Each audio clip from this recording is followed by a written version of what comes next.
hidup jangan pernah putus asa. Karena putus asa itu yang bisikkan setan, iblis.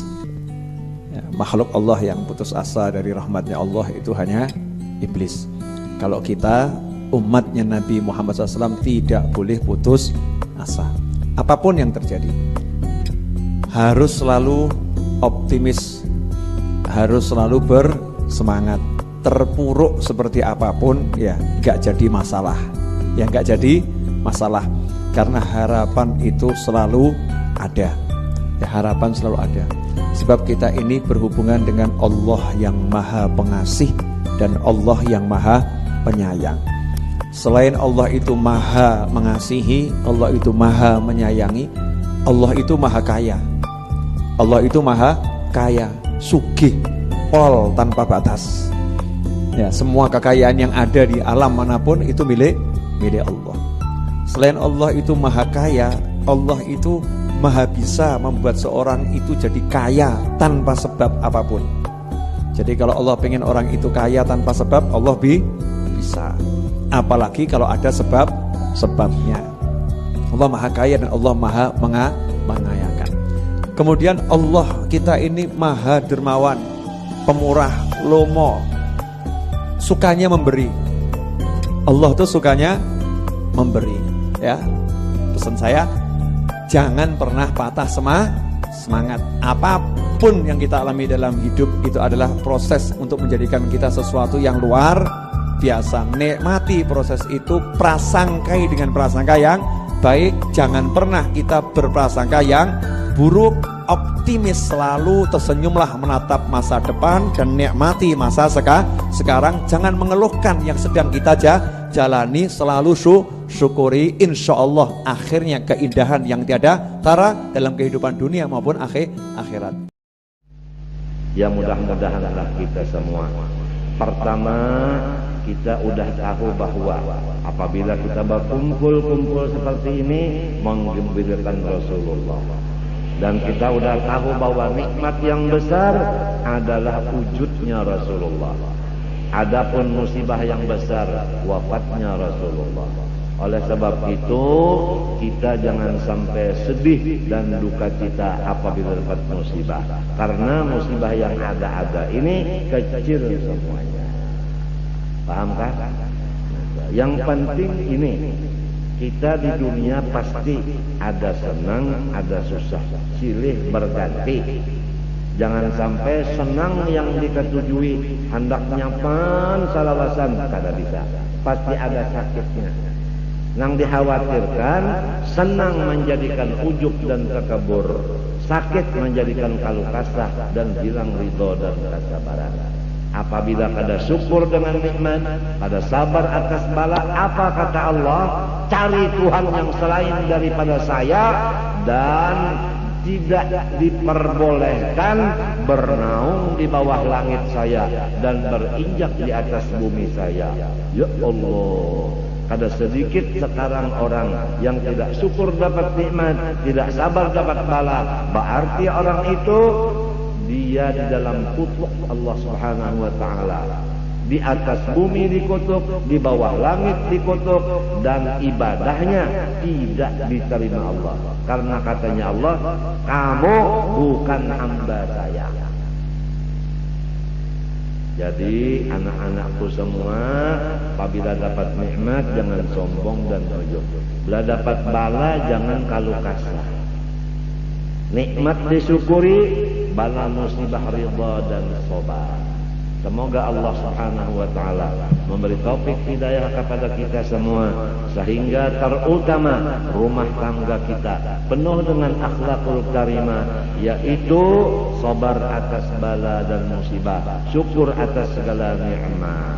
Dan semoga rumah tangga kita bergembira semuanya supaya Rasulullah gembira. Amin Allahumma amin. Abah banyak-banyak minta ampun, minta maaf, minta halal, minta ridha segala dosa dan kesalahan Abah, dan senantiasa Abah didoakan semoga panjang umur walaupun di dalam sakit-sakitan. Abah sudah 3 hari 3 malam tidak keluar kencing lagi. Luar biasa sakitnya. doakan. Walaupun abah sakit tapi masih ada, kalian bisa melihat.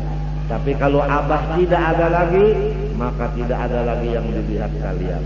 Doakan mudah-mudahan abah panjang umur walaupun dalam keadaan sakit. Dan abah setiap waktu mendoakan kepada kalian.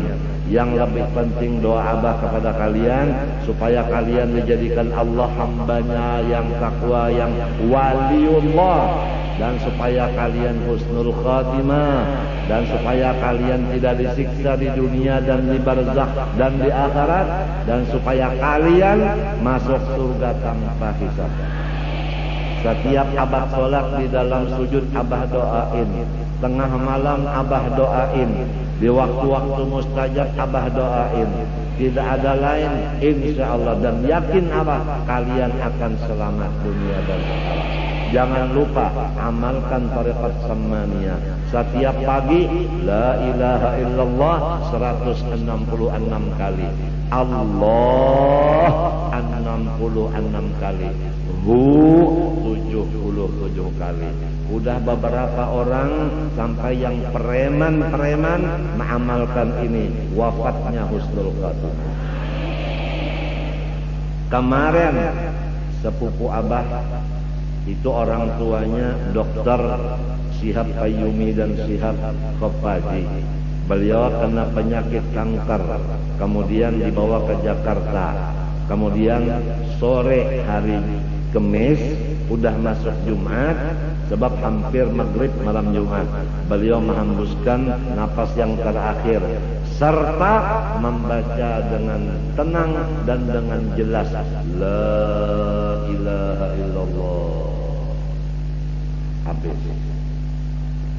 Yang kedua, anak angkat abah yang sudah mengambil ijazah dan menjadi anak angkat resmi dan mengambil tariqat samaniyah di Kota Baru. Kota Baru gunungnya Omega, Omega, Omega.